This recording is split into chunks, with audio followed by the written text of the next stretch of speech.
Shalom, I'm Eddie Chumney of Hebraic Heritage Ministries, and we welcome you to this week's Focus Israel Report. In this week's report, we're going to be sharing with you regarding spiritual insights into the Feast of Tabernacles, which is called in Hebrew Sukkot. As this is the season of the year when Jews in Israel and around the world, along with Christians who practice the Hebraic roots of Christianity, which can be understood as first century Christianity, will be celebrating the Feast of Tabernacles. In Leviticus, in chapter 23, verse 34, it is written, "Speak unto the children of Israel, saying, the 15th day of the 7th month," that is in the biblical calendar, "shall be the Feast of Tabernacles for 7 days unto the Lord." And then in verse 42, "You shall dwell in booths 7 days. All that are Israelites born shall dwell in booths." So the Feast of Tabernacles is celebrated in the 7th month of the biblical calendar from the 15th through the 21st day of the month.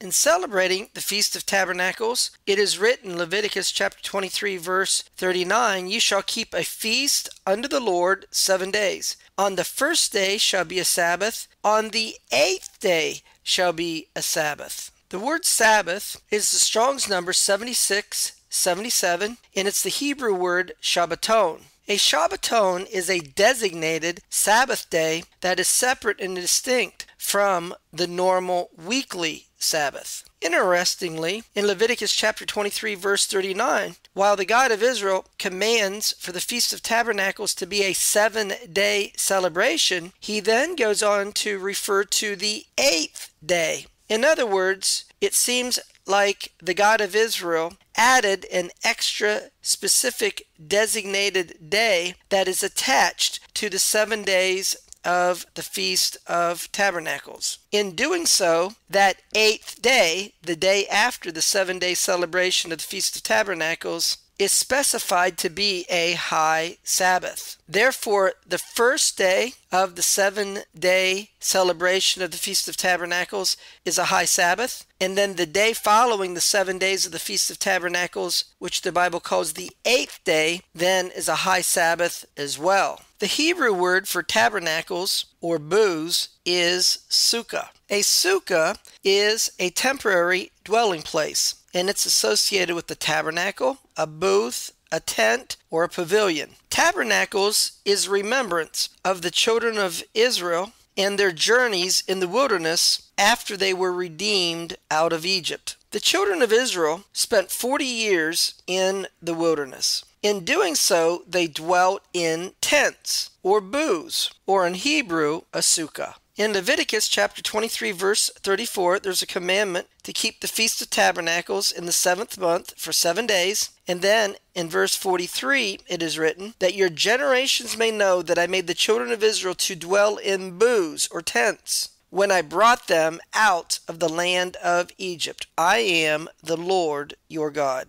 So in one way, the Feast of Tabernacles is remembrance of the historical Egyptian exodus, in that when they spent 40 years in the wilderness, they dwelt in tents. Spiritually, our physical bodies living in this life is associated with a temporary dwelling place, or a tabernacle, or a sukkah. In 2 Peter chapter 1, verses 13 and 14, Peter writes, "Yes, I think that as long as I am in this tabernacle, that is living in his earthly physical body, knowing that shortly I must put off this my tabernacle," meaning someday he's going to die, "even as our Lord Yeshua HaMashiach has shown me." Then in 2 Corinthians chapter 5, verse 1, it is written, "For we know that if our earthly house of this tabernacle were dissolved," that is, after we spend time in the earth living in a physical body, we will someday die, "we have a building of God, a house not made with hands, eternal in the heavens." Not only our bodies, but our lives are likened unto a tabernacle, or a temporary dwelling, or existence. Speaking of Abraham and his life, in Hebrews chapter 11, verses 8 through 10, it is written, "By faith Abraham, when he was called to go out into a place which he should receive for an inheritance, he obeyed, By faith he sojourned in the land of promise, as in a strange country, dwelling in tabernacles or tents with Isaac and Jacob. For he looked for a city which had foundations, whose builder and maker is God. So a sukkah is a temporary dwelling place. It could be a tent, a pavilion, a tabernacle, and it can even be likened to our earthly physical bodies in the temporary time that we spend on this earth before we receive our eternal resurrected bodies. During the Feast of Tabernacles, on the first day of the 7-day celebration, there's a commandment to wave, among other things, palm branches. In Leviticus chapter 23, verse 40, it is written, "And you shall take on the first day the boughs of goodly trees, branches of palm trees, and the boughs of thick trees and willows of the brook, and you shall rejoice before the Lord your God 7 days." These 4 things are often called the 4 species. Spiritually, the rabbis interpret the 4 species as representing 4 types of people who endeavor to serve the God of Israel and follow after his ways. Thematically, the Feast of Tabernacles is known as the season of our joy. This comes from Deuteronomy chapter 16, verses 13 through 15, where there the commandment is given in Deuteronomy chapter 16, verse 13, to keep the Feast of Tabernacles for 7 days. And then it says in verse 14, "You shall rejoice in your feast." And then in verse 15, "You shall surely rejoice." Because of the emphasis in celebrating this festival, that you rejoice, it became known as the season of our joy. In addition to being associated with the season of our joy, the Feast of Tabernacles is called the Feast of All Nations. This is because during the 7 days of the Feast of Tabernacles, instruction was given in Numbers chapter 29, beginning in verse 12 through verse 32, that during the 7 days of the Feast of Tabernacles, there were a total of 70 bullocks which were offered. In the first day, Numbers chapter 29, verse 13, there are 13 bullocks. The second day, 12 bullocks. The third day, 11 bullocks. The fourth day, 10 bullocks. The fifth day, 9 bullocks. The sixth day, 8 bullocks. The seventh day, 7 bullocks. So if we add the total, 13 plus 12 plus 11 plus 10 plus 9 plus 8 plus 7, we get a total of 70 bullocks which were offered. These 70 bullocks are seen as being associated with the nations of the world. In Deuteronomy chapter 32 verse 8 it is written, "When the Most High divided to the nations their inheritance, when he separated the sons of Adam, he set the bounds of the people according to the number of the children of Israel." So the nations of the world are linked with the number of the children of Israel. And then the number of the children of Israel is seen as being associated with the number within Jacob's family who went to Egypt, as we're told in Exodus chapter 1 verse 5. And all the souls that came out of the loins of Jacob were 70 souls. Then, following the flood, the sons of Noah, Shem, Ham, and Japheth, through their offspring, repopulated the earth and became the forefathers of the nations of the world. In Genesis, in chapter 10, verse 1, it is written, "Now these are the generations of the sons of Noah, Shem, Ham, and Japheth,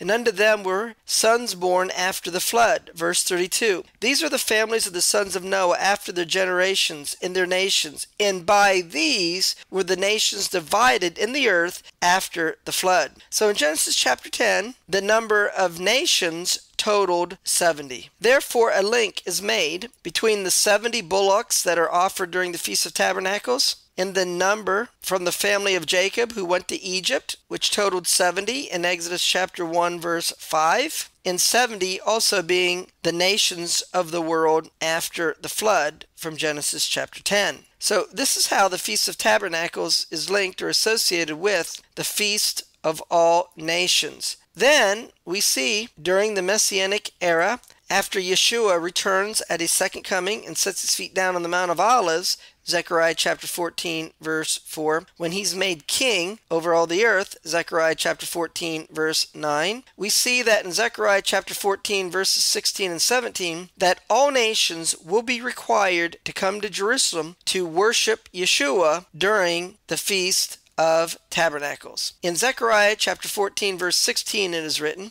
"And it will come to pass that everyone that is left of all the nations which came against Jerusalem shall go up from year to year to worship the King, the Lord of hosts, and to keep the Feast of Tabernacles." Finally, we're to share with you how we can derive that Yeshua was born during the Feast of Tabernacles. We can see this by examining the following. In Luke, in chapter 1, verse 5, we see that an Aaronic priest named Zacharias, who is the father of John the Baptist, that he was of the priestly course of Abiah. In 1 Chronicles, in chapter 24, we can see that the course of Abiah was the 8th course of priests. In the days of King David, Israel was divided into 24 courses of priests. Each course of priests would serve in the temple. Given that there are 52 weeks in the year, that means that each course would serve twice during the year. During the festivals, all the courses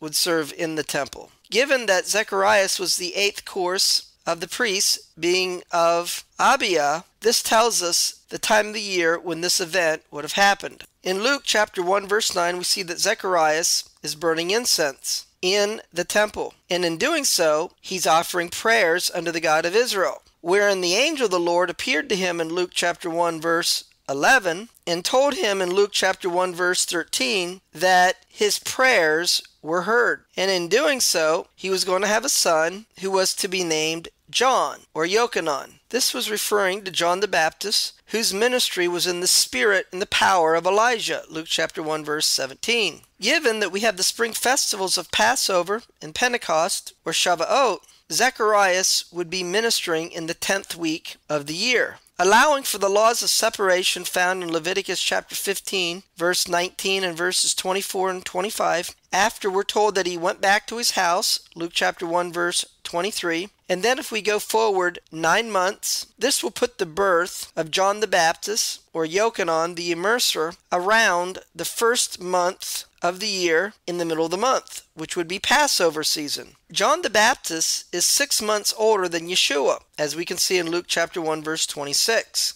Therefore, Yeshua would have been born 6 months after John the Baptist, which would be in the 7th month of the year, in the middle of the month, or during the Feast of Tabernacles. We see the themes of the Feast of Tabernacles associated with Yeshua's birth. As we're told in the announcement of his birth in Luke chapter 2, verse 10, the angel said, "I bring you good tidings of great joy, which will be to all people." 2 of the themes of the Feast of Tabernacles, as it's called the season of our joy and the feast of all nations. And then we're told in Luke chapter 2, verse 12, that Yeshua was wrapped in swaddling clothes, lying in a manger. The Greek word translated as manger, taking it back to the Hebrew, would be a sukkah. So from these things, we can see that Yeshua was born during the Feast of Tabernacles. Well, that's going to conclude this week's report, where we shared with you spiritual insights regarding the Feast of Tabernacles, as well as seeing that Yeshua was born during the Feast of Tabernacles. Until we do it again, Shalom in Yeshua the Messiah. Amen.